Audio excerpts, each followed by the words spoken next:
वर धर खराब होतेत रे बाबा पानं रे. हे बघा मी पानं कसे आहेत.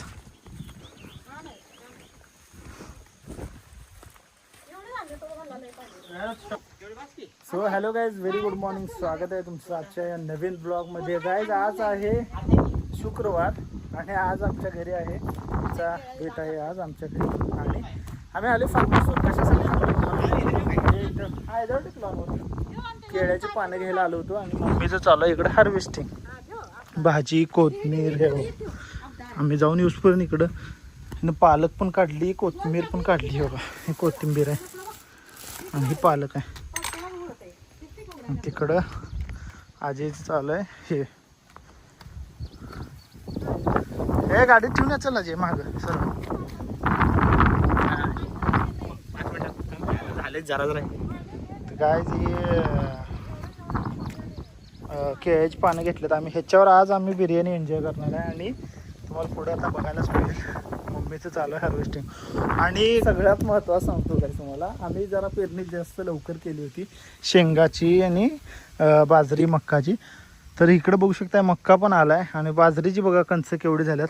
अजून लोकांची एवढं पीक आहेत आणि आपली बघा केवढी झाली. बाजरीला आता कणसं पण लागायला झालं झालं. तर माझ्या जवळजवळ माझ्या हाईटच्या वर गेली कणसं. आणि ह्या साईडला मक्याचं बघून येऊया म्हटलं, तुम्हाला दाखवतो अपडेट.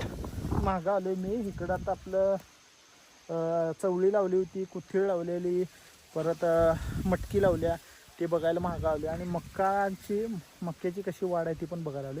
हे बघा मक्याला आता कणसं यायला चालू झालेले आहेत. आणि तिकडं बाजरी तर बघितलाच तुम्ही केवढी मोठी झाल्या, विशेष नाही. आणि इकडं बघा हे मटकी आहे खाली आणि इकडं आहे ती कुथीळ आहे ही. आणि ही चवळी आहे. गाय जरा तण जास्त झाले कारण की आम्हाला पावसामुळे चिखलात काढता आलं नाही. तण आता बघ ह्याला काय करता येते काय, नाही तर हळूहळू काढत राहायचं. मग पप्पांचं तसं चालू असते प्रयत्न. रोज आले की चालूच असते त्यांचं काम, तण काढायचं वगैरे. पण आम्हाला जमणार नाही यायचं पावसामुळं. दुसरी कामं पण लागले त्यामुळे यायचंच जमत नाही. पण विषय काय व्हायला लागला आहे पप्पांचं तुम्हाला सांगतो काय झालं. 2 दिवसापूर्वी पप्पा आले होते, शेंगामधलं गवत काढत होते. आणि एक दिवस एवढं काम केलं, एक दिवस एवढं लोड करून काम केलं की त्यांचं कंबरला जरासं इथं लचकल्यासारखं झालं. त्यामुळे आता 2 दिवस त्यांचा रेस्ट चालू आहे, आले नाहीत त्यामुळं. नाहीतर हे एवढं जे गवत आत्ता बघितलं तुम्ही ते पण नसतं, कारण की त्यांना सांगायला लागत नाही. हे बघा शेंगामधलं तण तुम्हाला दिसते का बघा, कुठं सगळं काढल्यात तण. हां मम्मी पप्पा दोघांचं इथं आले की तण काढायचंच काम चालू होते. कारण की बायका इथं मिळत नाहीत लवकर, त्यामुळं स्वतःच करायला लागते आम्हाला, सगळं स्वतः करायला लागते. आणि इकडं बघा आजी जेवण हार्वेस्टिंग चालू आहे. हे अम्मे असं काढू नका, सगळं सरसकट काढा झाडं कापून.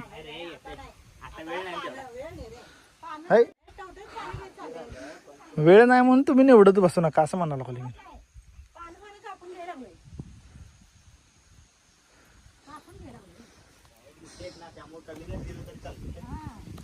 गाईज तुम्हाला सांगतो हे इकडं मक्का बघा कसा आलाय. हे 2-3 बिया इकडं पडलेल्या आहेत शेंगामध्ये, तिकडं पुढं पण आणि इथं पण. तर कशी मोठी कणसं आल्यात बघा. आता अजून एक आठवड्याभरात आपल्याला स्वीट कॉर्न खायला भेटते. हे बघा आता हे स्वीट कॉर्न कुठला आहे आणि देशी कुठला आहे माहीत नाही. कारण की देशी पण बिया आहेत आणि स्वीट कॉर्नचे पण बी टाकलेले आहे. आणि चाऱ्याचा मक्काच असतोय तो पण टाकलेला आहे. तर कुठलं कसं आहे काय माहिती. हे बहुतेक चाऱ्याचा मक्का आहे बहुतेक. हा ही बाजरी किती दिसायला लागली मला, काय माहिती काय होतंय. गाईज लास्ट टाइम तर बघितलं होते दोडकं आले नव्हते, पण आता ह्या टाइमला पण बघूया दोडके आलेत काय व्हायला लागले. हे बघा पॉलिनेशन प्रॉपर होत नाही. आणि हे कशामुळे होते सांगा जरा कमेंटमध्ये, माहीत असेल तर. मला एवढंच माहिती आहे की पॉलिनेशन झालं नाही तर हे पिवळे पडतात आणि वाळून जातात. हां हां तर मम्मी म्हणते बघा पाऊस असल्यामुळं हे असं वाळा लागल्यात दोडकं. आणि ऊन पडलं की मग दोडकं लई लागतील. हे बघा इथं एवढं तण आलं होतं, हे पूर्ण पट्टा काढलाय पप्पाने. इथं शेवरीने हातगा लावलाय ना आपण आणि तुती. त्यामुळे ही पप्पांनी सगळं काढून घेतलं.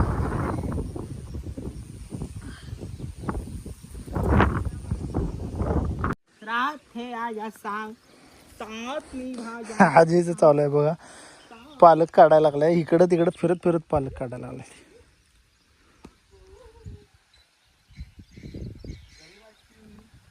गाईच तर बघा पीक लवकर जरा लावलं आम्ही आणि एवढा रिझल्ट चांगला मिळाला आम्हाला.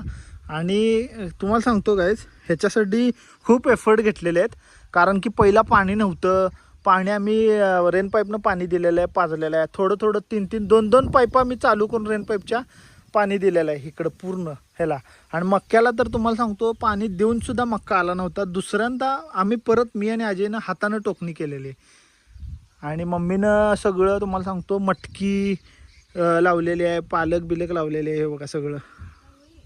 चवळी आणि कुळीत म्हणतोय परत मी, कुळीत.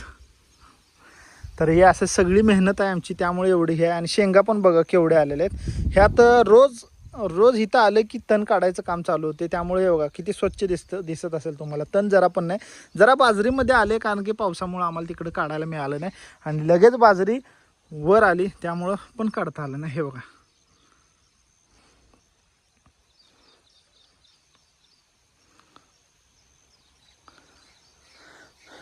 असं आहे बघा गाईज. आज आता खरं तर पावसामुळं लेट पेरणी झालेली आहे सगळ्याच शेतकऱ्यांची. त्यामुळे सगळ्यांची अजून एवढी पिकं आहेत बाजरीची वगैरे. आणि पण आमची बघा बाजरी केवढी झालेली आहे. इकडं मम्मीचं आजी चालू हार्वेस्टिंग, माझं चालू इकडं बाजरी कशी आली आहे ती तुम्हाला दाखवतो. नंतर लेट लावलेली आहे आम्ही, त्यामुळं कशी आले तुम्हाला दाखवतो. कुत्रे आज आलीच नाहीत कारण की आता आम्ही 2-3 दिवस सलग आलो नाही. पप्पांना पण कमरेला लचकले, त्यामुळे त्यांनी पण आले नाहीत. त्यामुळे कुत्रे पण आता दिसत नाहीत, अजून आले नाहीत कुठं. तेव्हा बाजरी तुम्ही बघू शकता माझ्या मागं बारीक आहे अजून, त्याला ऊन लागत नाही. हे मक्का आहे बघा, हे मक्क्याचे 2-3 बी पडले होते ते आले पुढं. आता ह्याच्यामध्ये पिंक कलरचं हे केसर असलेला एक मक्का आहे आणि एक पांढरा कलरचं केसर आहे. कुठला आता असते ते आता ह्याच्यामध्ये काय सांगतो काय तुम्हाला. एक आहे पांढऱ्या तुऱ्याचा मक्का पण आहे आणि एक गुलाबी तुऱ्याचा मक्का आहे. तर कुठला स्वीट कॉर्न आहे आणि कुठला देश आहे तो मला फक्त कमेंटमध्ये सांगा, कारण की मला कळत नाही आहे ते. आता काढल्यानंतर न समजणार. आणि ह्या साईडला बघा जरा इथं पण गवत आलेलं आहे. हे गवत, हे बारीक गवत आहे, हे पण काढायला पाहिजे. जरा शेंगा आहे तिथं 2-4 रोपं. आणि ह्याला तुम्ही म्हटला होता की बेड करून घ्यायला पाहिजे. आता बघूया ह्याचं कसं होतं नियोजन. ह्याला बेड करायलाच पाहिजे मला. पाऊस कंटिन्यू असल्यामुळं इथं काहीच करता येत नाही. पण पावसाचं आता कारण द्यायला नको, कारण की करायला पाहिजे. आता हे शेजारी समोर पेरणी झाली आहे बघा. इथं पाणी नाही आहे, पावसाच्या पाण्यावरच पेरणी होत्या. त्यांची बाजरी मी तुम्हाला दाखवतो. हे बघा, हे बघा बाजरी अजून केवढी लहान आहे. एवढी बाजरी आहे. आणि आपण जरा लवकर लावल्यामुळं तो फायदा झाला. जरा कष्ट जास्त लागले, एफर्ट जास्त लागले पाणी वगैरे देताना, नियंत्रण करताना. आणि गवत बघा कसं आलं. गाडी पार्क करत होतो ते गवत केवढं आले. त्याला मला औषध पण मारायचं होतं, पण झालं असं की पाऊसच कंटिन्यू सुरू आहे, त्यामुळे औषध मारलेलं पण बसणार नाही त्याच्यावर. ऊन जरा पडलं की मग एक दिवशी ऊन मारलं तर चालते. आणि काय इथलं सगळं क्लीन केलं होतं आम्ही, पण हे पुढारी बघा वाढली बघा लगेच. 15 दिवसात एवढी पुढारी वाढलेली, 15-20 दिवसात. आणि इथं पुढं पण मला औषध मारायचं होतं गवताला. हे वाट आहे आपली मेन एंट्रन्स, तिथं पण जरा गवत झाली चांगलं. कारण की गाडी आलीच नाही ना एवढी दिवस. गाडी येत असती, रस्ता चालू असता तर गवत एवढं नसतं.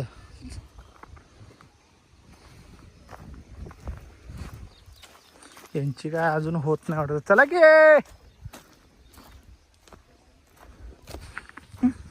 हे बघा किडकी पालक आम्ही नेत नाही, इथं शेतात टाकतोय कारण की ह्याचंच खत होते, आपल्या शेताला मिळते. हे बघा हे केळ्याची पानं आम्ही काढल्यात बिर्याणीसाठी. आणि हे इकडं बघा ह्यांचं चालू आहे निवडून पालक काढायचं चालू आहे, कारण की कीड लागायला लागले हळूहळू आता. आणि आम्ही काय ह्याला औषध फवारणी वगैरे केलेली नाही. शेंगावेळी केलं तर जरा तेवढंच, त्यानंतर ना त्यानंतर काय केलं नाही. आता ते पण हुमणी आळी लागली होती म्हणून शेंगाला केलेले, बाकी नाही केलं. हुमणी आजे म्हणते मेहुणी आळी. आणि गाईज आज आहे ना मम्मीने पोतच घेऊन आल्या बघा. रोज बॉक्समध्ये नेत होतो, आज पोतच घेऊन आल्या. पोत्यामध्ये आता पालक न्यायचे. आणि कुत्र्यांसाठी बघा बिस्किट काढून ठेवले पण कुत्रीच आले नाहीत. त्यांचं ते म्हणत असतील की एवढे दिवस आले नाहीत आणि आज कशाला येतील, त्यामुळे आले नाहीत. किंवा कुठं तर लांब फिरायला गेले असणार. इथंच असतात की इथं शेतात आपल्या इथं, किंवा ह्या पलीकडे उसात बसलेले असतात. इथं तुम्हाला सांगतो त्यांना गाडीचा जरा हॉर्न जरी आवाज आला, तिकडं लांब जरी असले तरी पळत येणार काहीच. मम्मीचं बघा, मी यांना म्हटलं की आता वेळ नाही आपल्याला, निवडत बसू नका, हाय असं सगळं सरळकडे उपडून घ्या. पण मम्मीचं चालू आहे बघा निवडूनच घ्यायचं. कारण की तिचं असं मत आहे की दिलं कुणाला तर सगळ्यांना चांगलंच द्यायचं, नाहीतर नाही द्यायचं. आणि गाईज परवा दिवशी मम्मी आणि मी आलो होतो ना, तेव्हा एक बॉक्स आम्ही काढून नेला होता. तो आम्ही आमच्या आत्तीला, आजीला, काकीला सगळ्यांना दिला आता बॉक्स भरून पालक. ते पण निवडूनच दिलेला आम्ही. कारण कसं होतं तिथं जाऊन निवडणार मग परत पालक ते खराब होण्यापेक्षा आम्ही इथनंच निवडून काढतोय. आणि ह्या साईडला बघा तुम्हाला शेवरी आम्ही लावलेल्या बघितलं होतं ब्लॉकमध्ये, तर ही शेवरी बघा केवढ्या आल्या. 2 लाईनी लावल्या होत्या इथं आपल्या शेडच्या लगेच जवळच. म्हणजे एवढी झाली की हार्वेस्ट कटिंग करत राहायचं. नवीन फुटवा येते, परत शेळीला चारा मिळते. हे बघा तिकडे शेवरी मोठी झाल्या, त्याला पण कटिंग करायला पाहिजे. नाही तर बी पडले, एकदा का बी पडले की पूर्ण शेतात शेवरीच शेवरी होत्या. हे बघा केवढी पालक काढल्या. मला धरायला बोलवा लागलं, एवढी काढल्या. आली की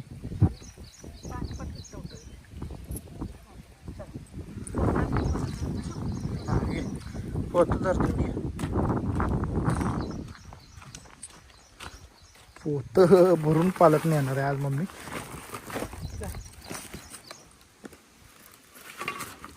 पानं गोळा होतात, खराब होतात म्हणून ते एक साईडला पालकचं शेंड आणि एक साईडला बुडका.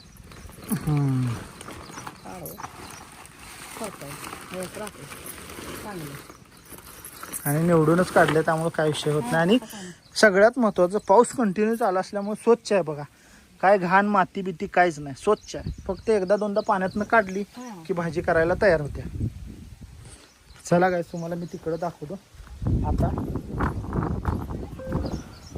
तुम्हाला कसं की जर्किन काय घालणार आहे, वारं चालू आहे तरी मला थंडी वाजते काय, वारं पावसाचं वातावरण. सकाळी लवकर आलो आम्ही त्यामुळे मी जर्किन घालून आले. कारण की मला माहिती आहे इकडं वारं किती असते आपल्या शेतात. हे बघा इकडं पालक पण आलेलं. ही पालकचं बी टाकलं नाही आम्ही लास्ट टाइम, जे पालक होती त्याचं बी पडूनच पालक आलेलं आहे. आणि ह्या साईडला शेवरी लावल्या पण गवत जरा आले बघा. हे बघा इथं पण शेवरी वगैरे लावलेले बांधाला, ती शेवरी पण आलेली आहे. आणि ह्या साईडला बघा हे अननसची झाडं शेडचं काम चालू असताना मुजून गेलती पण तरी फुटून आली बघा. तर इथं 2 आले की तरी भास होतात आपल्याला. अननस खायला मिळतील आपल्याला. मुंग्या चावा लागलं तरी बाबा, कुठल्या मुंग्या आहेत. हे हळद बघा कशा आल्या. आता विषय पडलाय फक्त शेळ्यांचा. शेळ्या उठल्या जातीच्या आणायच्या आहेत, उठल्या किती महिन्याच्या आणायच्या आहेत, परत किती कारण की आमचं बजेट सगळं संपलेलं आहे गाईस. शेडला बजेट गेलं जास्त जरा. पण आम्ही शेडला असं केलं सांगतो पक्कच का केलं. म्हणतात की शेडला खर्च करू नका, एवढा करू नका. पण आम्ही का केला सांगतो तुम्हाला खर्च. कारण की इथं आहे गाईस काळं रान, बघू शकता तुम्ही. पावसाचा चिखलाचा त्रास आहे. आणि कच्चं केलं तर कच्च्यामध्ये आपण शेळ्या किती पाळू शकतो, म्हणजे नाही पाळू शकणार. त्यांना पण सोय झाली पाहिजे, त्यांना वाळलं पाहिजे पावसाळ्यात तर ॲटलिस्ट. त्यामुळं आम्ही शेड जरा पक्क केलं. सुरुवातीला खर्च केला जास्त पण पक्कच केलं. कारण की शेळ्यांना प्रॉपर त्यांना मिळालं पाहिजे. जर जुगाड करून केलं असतं आम्ही पण त्यांना कसं होतं पावसाळ्यात वगैरे पाऊस पाणी लागला असता, सर्दी झाली असते आणि मग त्यांची हेल्थला तो परिणाम पडला असता. त्यामुळं आम्ही शेड जरा चांगलंच केलं, बघू शकता तुम्ही. आणि शेड पक्क करण्याचं मागं एक कारण पण आहे. कारण की इथं वारं भरपूर असते, त्यामुळं वारं लागलं की शेळ्यांना सर्दीचा त्रास होणार. बाकीचे आजाराने येणार, त्यामुळं आम्ही हे शेड पक्क काढले. आणि एवढा हाईटला पत्रा का ठेवला आहे खालून, कारण की थंडीच आणि पावसाळ्यात ह्यांना वारं नाही लागलं पाहिजे. वारं इथून व्हेंटिलेशन झालं पाहिजे जाळीमधनं, सगळं त्यांच्या लेंडीचा वगैरे वास सगळा बाहेर गेला पाहिजे आणि त्यांना चांगलं वातावरण मिळालं पाहिजे. आत ऊन आलं तर ऊन इकडं पडेल आणि तिकडून ऊन, हे पूर्व आहे बाजू, ही बाजू पूर्व आहे, पूर्व पश्चिमला शेड असल्यामुळं ऊन आतमध्ये पडेल आणि आतलं जे वल्लं असेल ते पण वाळून जाईल, बेड वगैरे स्वच्छ राहील. आणि सगळ्यात मेन म्हणजे अमोनिया गॅस पण बाहेर निघून जाईल, एवढं वारं खेळतं आम्ही केलेलं आहे. आणि इकडं तुम्ही बघितलं रूम केलेले आहे आपण. आणि रूम काय केले तर ह्याच्यामध्ये भुस्सा वगैरे ठेवू शकतोय, काय आपलं खत वगैरे आणले, शेळीचे औषधं वगैरे ठेवू शकतोय, परत खुराक वगैरे ठेवू शकतोय. त्यासाठी इथं आम्ही एक खोली केलेली आहे. आणि ह्या साईडला आम्ही ओपन किचन केलेलं आहे, तुम्ही बघितलाच मागच्या ब्लॉगमध्ये. पण मला कमेंट आली होती की शेडचं दाखवा पूर्ण, त्यासाठी मी दाखवा लागली तुम्हाला परत एकदा. आणि हे ओपन किचन ठेवलेलं आहे, इथं आम्ही चूल वगैरे करणार आहे. आणि इकडे ह्या साईडला कापड कागद मारू शकते, म्हणजे पाऊस पाणी येणार नाही. आणि वर पत्रा आहेच, त्यामुळं वरनं पाऊस काय लागणार नाही. तर गाईज असं आम्ही ओपन किचन पण केलेलं आहे, कारण की इथल्या इथं आपल्याला चुलीवर बनवून खायचं. गॅसवर तर आपण घरी खातच असतो, त्यामुळे गॅस इथं आम्ही ठेवलाच नाही. ठेवला होता तो पण परत घेऊन गेलो, पण आता इथं चुलीवरच करणार आहे आम्ही. आणि गॅस पण ठेवणार आहे एमर्जन्सीसाठी, कारण की पावसाळ्यात वगैरे पाऊस आला की मग आपल्याला आतमध्ये घरातली स्वयंपाक करता यावं म्हणून गॅस पण एक ठेवायचा आहे. पण शक्यतो आम्ही चुलीवरच करणार, कारण इथं जळण वगैरे आपल्याकडे अवेलेबल आहे भरपूर, त्यामुळे काय प्रॉब्लेम नाही. झाडं वगैरे लावलेले आहेत, जळण मिळते आपल्याला वरच्यावर कटिंग वगैरे केलं की. चला गाईज, आता ह्यांचं झालेलं आहे हार्वेस्टिंग. मी आता बिस्किटचं पुढं आत ठेवतो कुत्रीनेच. हां, तर हे 2 बिस्किट त्यांना मिळून जाते. अजून गाडीत ठेवल्यात. ती एक्सा कुठं आहे? ती एक्सा कुठं आहे? ह्याच्या खाली होता. पानं अजून पाहिजे बघ, एक दोन नाही एवढेच आहेत, झाडं तुटलेले आहेत. गाईज चला आता आम्ही निघतोय. हे बघा इथं गाडीमध्ये ठेवलंय पानं, आता गेल्यावर घरी स्वच्छ धुवून वापरणार आम्ही. बिर्याणी आणण्याचं पण काम झालेलं आहे, पालक वगैरे हार्वेस्ट केलेलं आहे. आणि चला आता मी गाडी काढतो बाहेर.